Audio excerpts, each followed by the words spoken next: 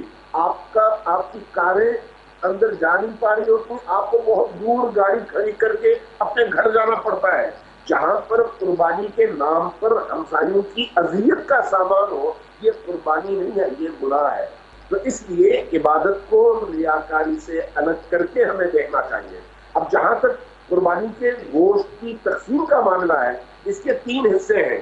ایک آپ کے گھر کے لیے ہے، لیکن وہ چن کر نہیں ہے، بلکہ سارا گوشت، یعنی کہ یہ نہیں کہ آپ نے ران جو ہے وہ گھر میں محفوظ کر کے رکھ لی۔ جی میں عرض کر رہا تھا کہ جب آپ نے جانور کاٹ لیا، اس کا گوشت کی بوٹیاں بنا لی، اس کو مکس کیا، تو اس مکس میں سے اب ایک حصہ آپ نکالیں گے اپنے بچوں، اپنے گھر والوں اور گھر آنے والے مہمانوں کے لیے۔ دوسرا حصہ آپ نکالیں گے ان عزیز اقارب کے لیے جو آپ کے رحم کے رشتہ دار ہیں، ان رشتہ داروں کو دیں گے۔ اور تیسرا حصہ ان غریب لوگوں کو دیں گے، ان کو نہیں جن کے گھروں سے آپ کے گھر گوشت آتا ہے، نہیں ان کو نہیں، بلکہ ان لوگوں کو جن کو آپ جانتے بھی نہیں ہیں لیکن وہ مستحق ہیں، ضرورت مند ہیں۔ آپ جھگیوں میں چلے جائیں، آپ کو سینکڑوں اس طرح کے خاندان ملتے ہیں، ہزاروں خاندان ملتے ہیں۔ وہ جو کچی آبادیاں ہیں وہاں پر آپ کو ہزاروں اس طرح کے خاندان ملتے ہیں۔ شہر کے وہ جو غریب علاقے ہیں وہاں پر آپ کو ہزاروں اس طرح کے خاندان ملتے ہیں۔ مفتی حنیف قریشی صاحب، علامہ طاہر اشرفی صاحب، علامہ امین شہیدی صاحب موجود ہیں۔ ایک چھوٹی سی بریک لیتے ہیں۔ عید مبارک۔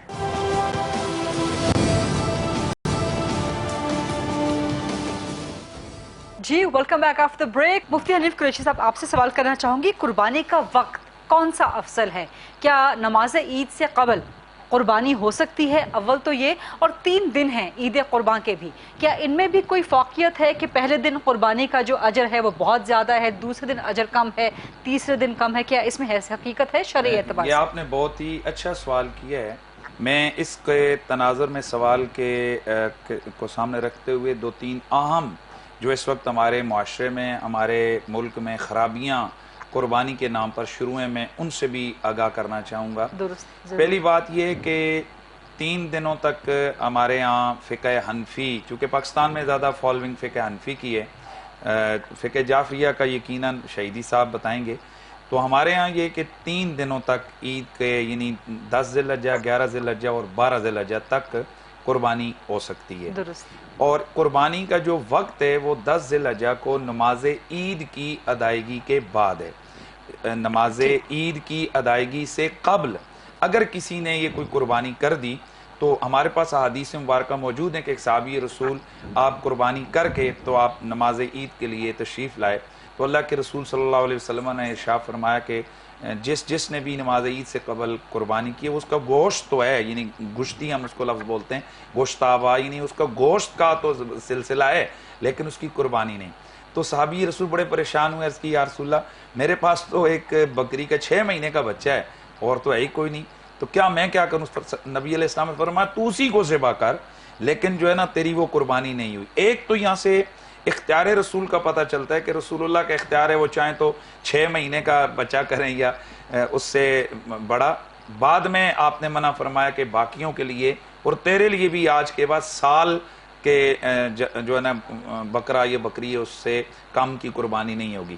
تو حضور نے منع کیا ایک طرف اور پھر عملاً صحابی سے دوبارہ قربانی کروائی، جس کا مطلب یہ کہ اگر نماز عید سے قبل یہ قربانی ہوتی ہے تو قربانی نہیں. ہمارے یہاں آج کل ایک نیا ٹرینڈ شروع ہے، ہمارے پنڈی اسلام آباد میں بھی یہ بڑا زیادہ شروع ہو چکا ہے، اسی طرح باقی شہروں میں بھی شنید ہے کہ جو بڑے بڑے سٹورز ہیں وہ بکنگ کر لیتے ہیں قربانی کے جانوروں کو. اور اب تو آن لائن بکنگ بھی ہوتی ہے. جی وہ یہ بکنگ کرتے ہیں، کہتے ہیں جی کہ آپ جانور اپنا دے جائیں، ہم آپ کو سویرے 6 بجے 7 بجے، یعنی 100 200 300 جانور انہوں نے کھڑے کیے ہوئے ہیں اور وہ لگے ہوئے ہیں. اور شنید یہ کہ وہ جو ہے نا سحری سے پہلے وہ شروع کر دیتے ہیں ان کو ذبح کرنا.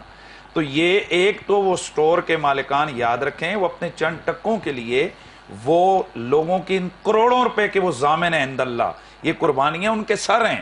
اور جن لوگوں کو پتہ ہے، وہ خود عقل اللہ نے ان کو عطا کی ہے، وہ سوچیں کہ سینکڑوں جانور ان کے پاس کھڑے ہیں. اس صورتحال میں جس نے بکنگ کروا دی کیا اس کی قربانی قبول ہو گئی؟ اس کی نیت سے قربانی قبول ہو گئی؟ نہیں دیکھیں، جان بوجھ کر نیت تو نہیں ہے، اگر اس کو پتہ ہے کہ یہ وقت سے پہلے میری قربانی ہوئی ہے تو وہ دہرائے گا اگر واجب قربانی ہے. لیکن جس طرح کی مجبوریاں ہوتی ہیں کہ قصائی نہیں ملتے آج کل اور بہت سی دیگر، اس کے لیے تو یہ نا 3 دن ہیں، 3 دنوں میں بھی اس کو قصائی نہیں مل رہا کہ وہ عید کی نماز سے قبل ہی یہ سارا کام کر رہا ہے. یعنی کسی بھی صورت عید نماز سے قبل قربانی ہے ہی نہیں. جب حدیث مبارکہ نے بڑا واضح طور پر کہہ دیا تو ہم عقل تو استعمال نہیں کر سکتے.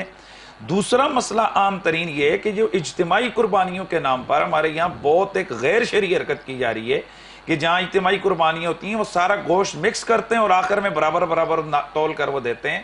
یہ فقہائے کرام نے بڑا واضح طور پر اس کا حکم بیان کیا ہے کہ ایک جانور کا گوشت دوسرے جانور کے گوشت میں مکس کر کے آپ یہ جو تقسیم کرتے ہیں یہ بالکل ناجائز ہے.